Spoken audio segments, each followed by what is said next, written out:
आज की वीडियो में हम डिस्कस करते हैं जो सीएसआई नेट मैथमेटिक का 7 जून का जो एग्ज़ाम होता है उसका पार्ट ए का सेकेंड पोर्शन डिस्कस करते हैं। फर्स्ट पोर्शन में हमने 9 क्वेश्चन डिस्कस किए थे। अब रिमेनिंग कुछ क्वेश्चन और देख लेते हैं हम। तो क्वेश्चन नंबर 10 है, if the speed of a train is increase by 20% its travel time between two station reduces by 2 hours. If its speed is decrease by 20% then the travel time increase by 3 hours.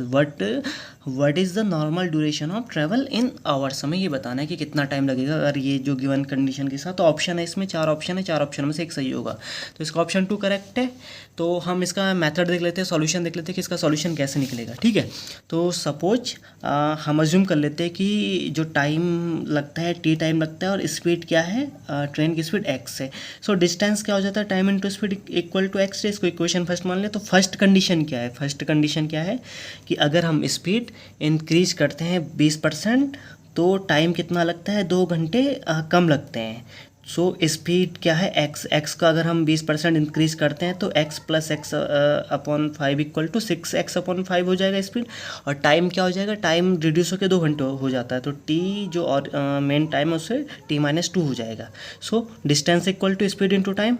तो 6x upon 5 into t-2 equal to ये हो जाएगा 6xt upon 5 minus 12x upon 5 equation 2। और equation first में हमारे पास distance कितना है, xt।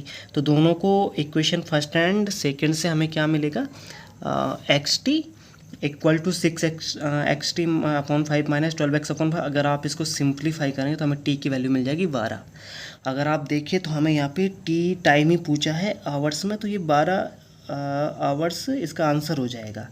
But अगर आप इसको वेरीफाई करना चाह रहे हैं तो आप दूसरे ऑप्शन से भी इसको वेरीफाई कर सकते हैं। अगर दूसरा कंडीशन क्या क्वेश्चन में कि अगर स्पीड डिक्रीज होती है 20% तो टाइम क्या लगता है, 3 घंटे ज़्यादा लगते हैं।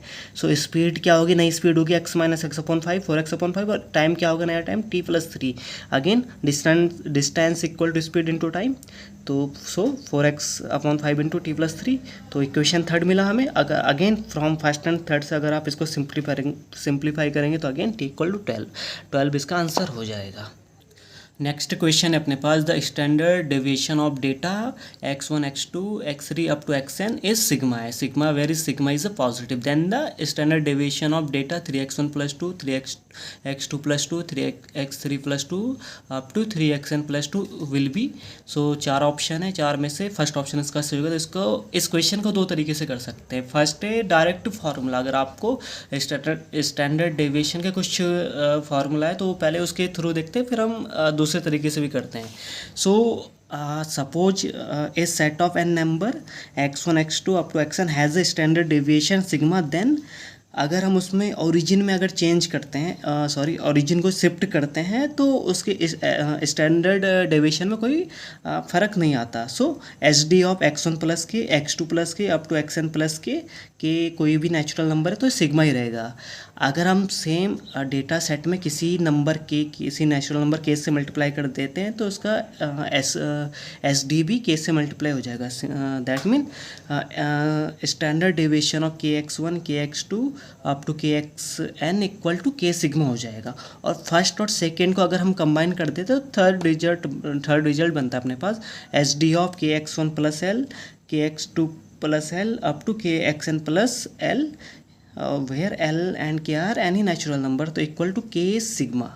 ठीक है, और तो इसका आंसर क्या हो जाएगा, अगर इसका सिग्मा है यहाँ पे, अगर आप क्वेश्चन में देखें तो के क्या है अपने पास, K3। अगर के और एल रिजल्ट से कंपेयर करें तो K3 है, L2 है।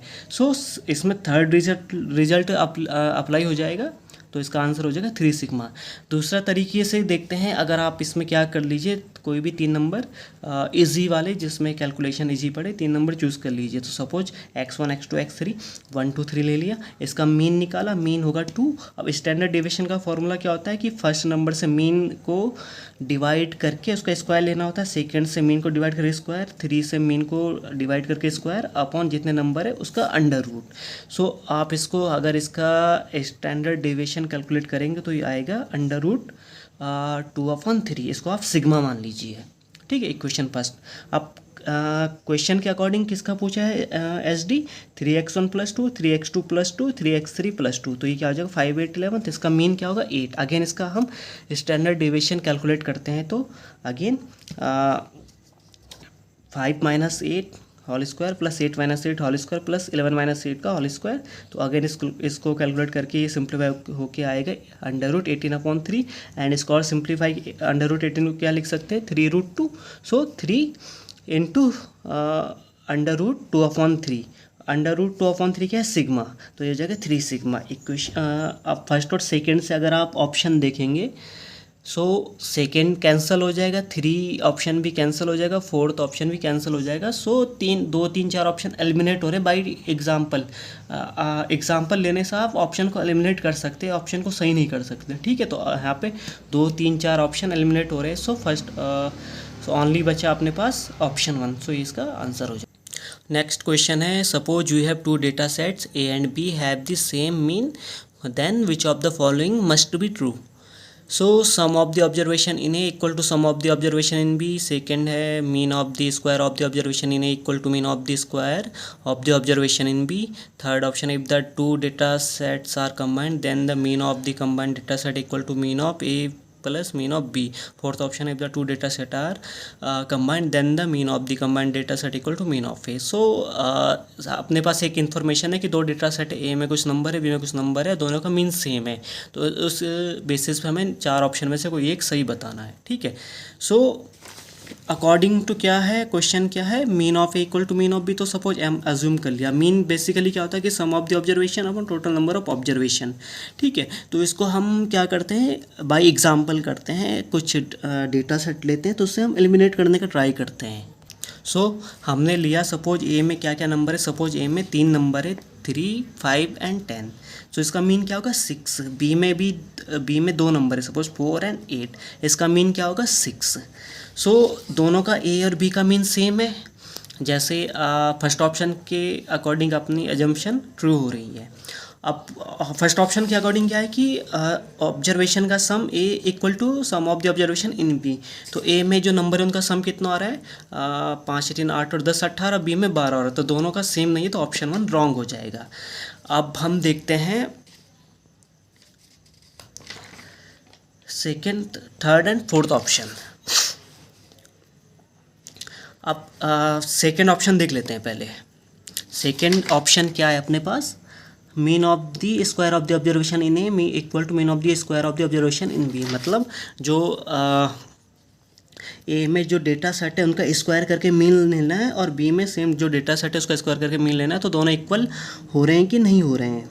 सो ऑप्शन 2 के लिए हम क्या करते हैं, जो हमने ए में 3 5 10 ये 3 नंबर है, तो स्क्वायर करके 9 9 25 100 होगा, तो इसका मीन क्या गया 134/3, इक्वेशन फर्स्ट मान लिया। सेकंड में सिमिलर बी में लेंगे तो इसका स्क्वायर करके अपने पास मीन क्या गया 80/2, तो first is not equal to second, so option 2 is false हो जाएगा। सो ऑप्शन 1 एलिमिनेट हो चुका है, ऑप्शन 2 एलिमिनेट हो चुका है, ऑप्शन 3 और ऑप्शन 4 सिमिलर है अपने पास, तो दोनों में से एक सही होना चाहिए। सो दोनों में कॉमन क्या है कि डेटा सेट को कंबाइन करते, तो देन कंबाइंड डेटा सेट का मीन क्या होगा। फर्स्ट कह रहा है कि दोनों का ए का मीन प्लस बी का मीन होगा, या खाली मीन ऑफ ए होगा, ठीक है। तो थर्ड के लिए हम क्या करते हैं, सपोज हमने सी को कंबाइन कर लिया, एक नया डेटा सेट लिया सी जो ए और बी इसके कंबाइन होने से आया है, तो इसमें क्या आ जाएगा 3 5 10 4 8 ये नंबर आ जाएंगे। इसका मीन क्या होगा, मीन होगा 6, ठीक है। जो कंबाइंड डेटा सेट का मीन आ रहा है 6, ए का मीन था 6, बी का भी 6 था, तो ऑप्शन थर्ड कह रहा है कि कंबाइंड डेटा सेट का मीन 6 है equal to mean of A plus mean of B, तो 6 equal to 6 + 6 means 6 equal to 12, जो पॉसिबल नहीं, तो ऑप्शन 3 रॉन्ग हो जाएगा, ठीक है। अब 3 ऑप्शन एलिमिनेट हो चुके हैं, तो ऑप्शन 4 हमारा सही होगा। बाकी इसमें एक और चीज़, अगर इसमें फोर्थ ऑप्शन में मीन ऑफ ए की जगह मीन ऑफ बी भी होता तो भी ये सही हो जाता है, क्योंकि गिवन क्वेश्चन में क्या है कि ए और बी का मीन सेम है। नेक्स्ट क्वेश्चन क्या है, person A tells the truth 30% of the time and B tells the truth 40% of the times independently, what is the minimum probability that they would contradict each other, ठीक है। मतलब ए 30% सही बोलता है और 70% झूठ बोलता है। सिमिलर बी 40% सही बोलता है, 60% झूठ बोलता है। ठीक है, सो मतलब इंडिपेंडेंटली, मतलब ए के सच और झूठ बोलने से बी के सच और झूठ बोलने में फ़र्क नहीं पड़ता। इंडिपेंडेंट का मीन यह है इसमें। ठीक है, सो हमें प्रोबेबिलिटी बताना है कि वो जब एक दूसरे को कंट्राडिक्ट करते हैं तो प्रोबेबिलिटी क्या होगी। ठीक है, तो सपोज जब व्हेन ए सच बोलता है तो उसकी प्रोबेबिलिटी क्या है 0.3, इसको पी ए से डिनोट कर लेते हैं। तो फाल्स झूठ बोलने की प्रोबेबिलिटी क्या हो जाएगी 1 माइनस 0.3, सो इक्वल टू 0.7, इसको पी ए बार से डिनोट कर लेते हैं। सिमिलर वे बी के सही बोलने की प्रोबेबिलिटी हो जाएगी 40%, 0.4 पी बी से डिनोट कर लेते हैं, और झूठ बोलने की प्रोबेबिलिटी हो जाएगी 1 माइनस 0.4 इक्वल टू 0.6, मीन्स इसको डिनोट कर लेते हैं पी बी बार से। Now according to question A and B contradict each other, एक दूसरे को कंट्राडिक्ट करते हैं तो किस कंडीशन में करेंगे, जब A tells the truth and B tells the false, और या फिर A tells the false and B tells the truth. So इसके अकॉर्डिंग क्या हो जाएगा, मीन्स सो प्रोबेबिलिटी क्या हो जाएगी P A into P B bar plus P A bar into P B. A सही बोलता है, बी झूठ बोलता है, ए झूठ बोलता है, बी सही बोलता है। सो पी ए सारी डेटा अपने पास है, तो आप इसको वैल्यू पुट करके इनको ऐड करके तो आंसर आ जाएगा 0.46। ऑप्शन 3 इसका सही हो जाएगा।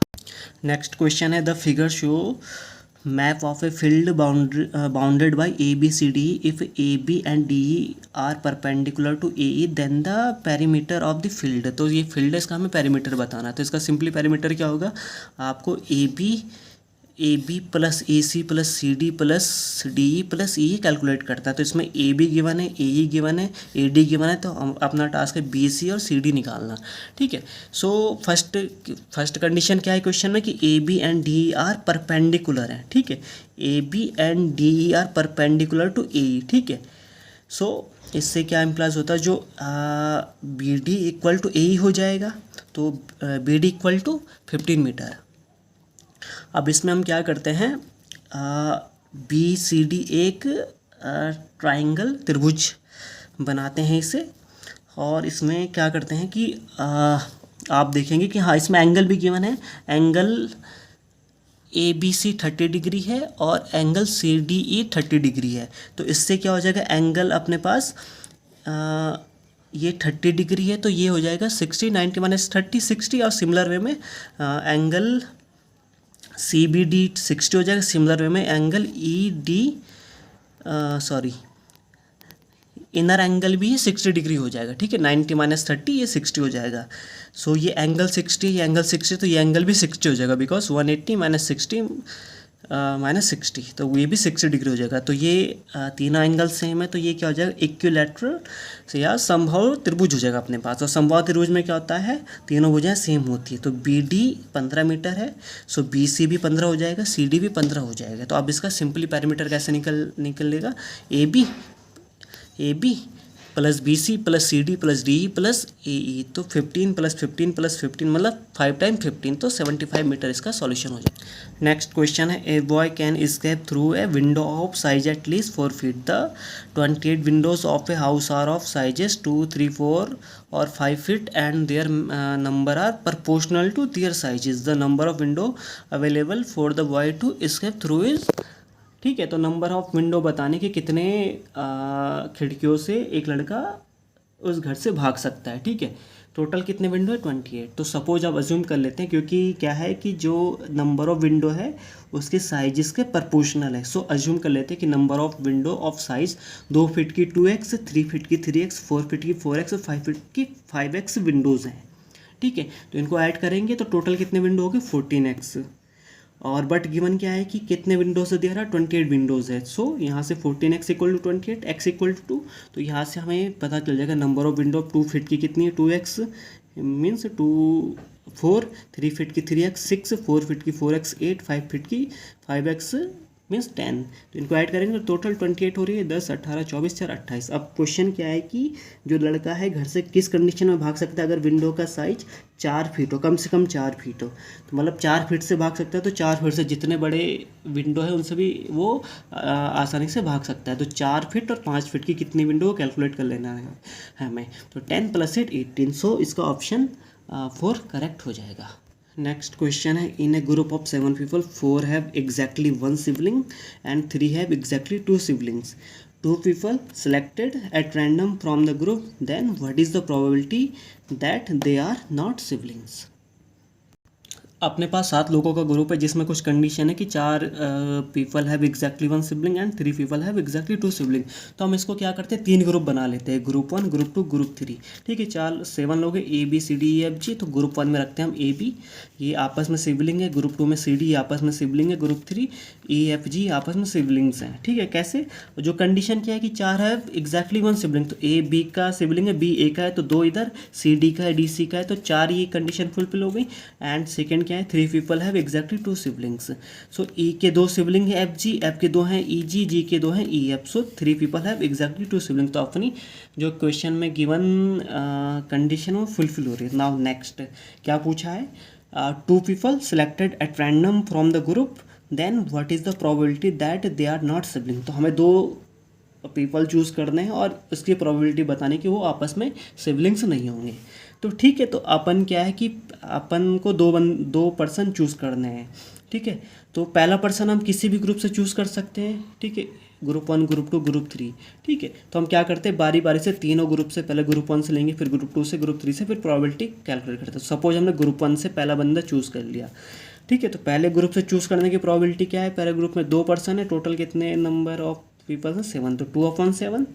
एंड जब हमने पहले ग्रुप से चूज़ कर लिया तो वो सिबलिंग नहीं होने चाहिए जो दूसरा पर्सन हमें चूज़ करेंगे। तो हम पहले ग्रुप से चूज़ नहीं कर सकते, तो हमें इनसे चूज़ करना है, किसी एक को भी चूज़ कर सकते हैं। सो हमने एक चूज़ कर लिया है, तो रिमेनिंग क्या होगा, 6 होंगे। और कितने ऑप्शन है, 2 और 3 5, तो 5/6। ठीक है, तो ये हो जाएगा टोटल ग्रुप 1 ये हो जाएगा 10/42। ग्रुप 2 में सेम केस होगा, ग्रुप 2 से अपने पास 2/7 ग्रुप 1 जैसा कंडीशन बनेगा, इंटू 5/6 इक्वल टू 10/42। ग्रुप 3 से पहले हम अब ग्रुप 3 की बात करें, अब हम ग्रुप 3 से पहले एक बंदा चूज़ करेंगे, तो उसका प्रोबेबिलिटी 3/7। अब रिमेनिंग पर्सन हमें अदर ग्रुप से चूज़ करने हैं, तो इसमें 2 2 4 4/6, तो ये हो जाएगा 12/42। तो टोटल प्रोबेबिलिटी क्या हो जाएगी कि सिबलिंग ना हो, तो तीनों को ऐड कर लीजिए, 10/42 + 10/42 + 12/42 इक्वल टू, सिंप्लीफाई करके 16/21, जो कि ऑप्शन 2 इसका करेक्ट हो जाएगा।